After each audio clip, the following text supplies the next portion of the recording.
Alright, what's going on, guys? Try back again, here to bring you another video. This one's going to be doing my sort of every so often type of review. This one's for the return of the Gotham television series.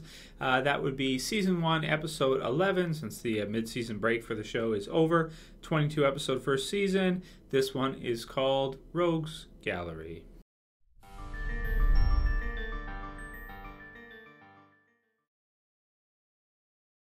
As always, my reviews for Gotham do contain spoilers. If you guys haven't seen Rogues Gallery yet, you may want to watch it before you watch this review. That said, because they're doing 22 episodes, the show has a lot different pacing from what I'm used to with seeing, a lot of series like, for example, The Walking Dead, Game of Thrones, shows like that, where you have a very condensed season over a 22 episode season.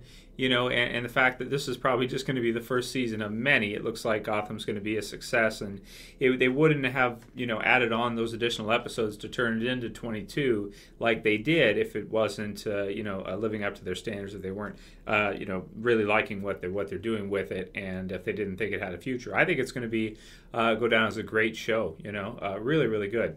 So in terms of the return, it was a pretty decent episode, Rogues Gallery. We got to see Gordon actually at Arkham Asylum, working there because he, of course, before the mid-season finale, was moved there.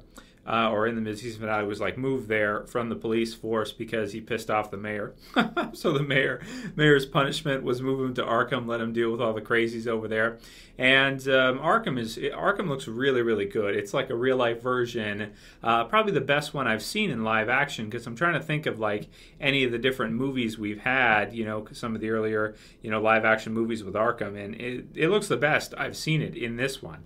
In terms of live action. So, there's been some good animated ones, but it looks really good, and we got to know a few of the cast members there, the people involved there, and, they were pretty interesting. I really liked the villain in this episode, who, spoilers here, is Gruber, and they did a good kind of switcheroo with him, at least in terms of people that, going in, you didn't really know who was responsible for these prisoner inmates being electrocuted, basically.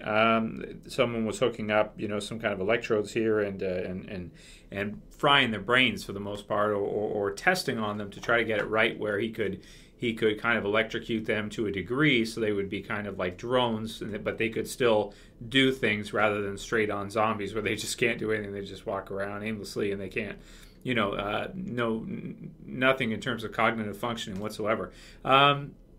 So Gruber was a really cool villain, and I did like how you kind of didn't know who it was at one part. I thought it was this Dr. Lang, who's actually the director of Arkham. I figured, just like Jim did at a point, that for someone to have the keys and be able to set something like this up, it would have to be somebody that was involved with, one of the staff members. And it was kind of, because the nurse was involved with it as well too, but Gruber was the electrocutioner, so to speak. And he actually is a DC character from Batman Rogues Gallery, which I didn't know. I actually looked that one up, because I never heard of him. I was thinking he looked a little bit like Hugo Strange, but then, it's not him. It's a different character. The electrocutioner is the DC name of the character, which I had no idea. I didn't know that the character even existed. So I did like all that. I thought that was all good. I like to see, Gordon reunited with Bullock, because Bullock is, another really great character in the show. Really a lot of fun to see. And my only gripe with the show still stands to be the storyline with Barbara. I still don't like it. I didn't like it prior. I don't like it now, where she kind of just ditches him in his hour of need, basically, and goes and decides to become a lesbian. Bisexual. Yeah, okay, fine.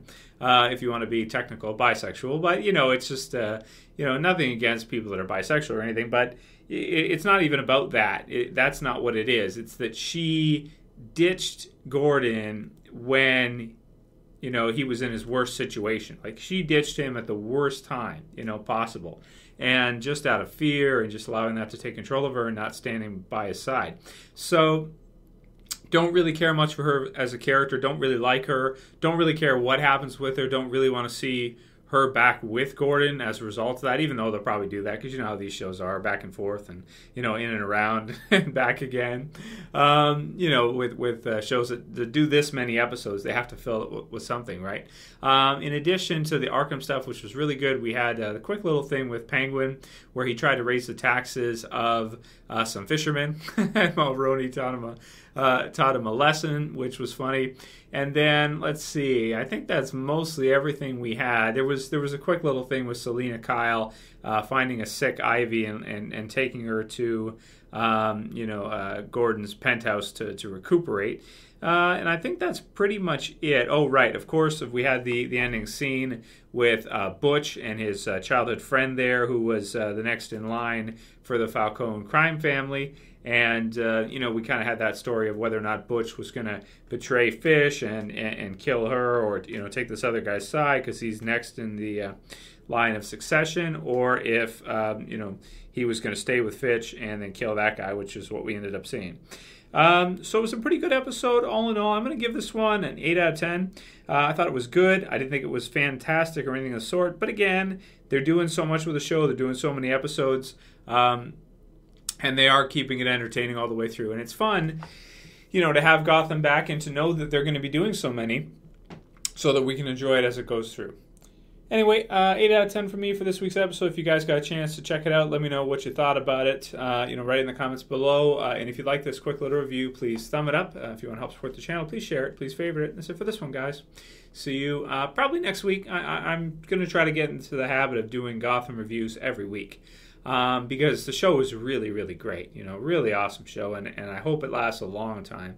And I'll be here watching if it does. That's it for this one, guys. See you for the next one. As always, it's Trev. Stay in peace.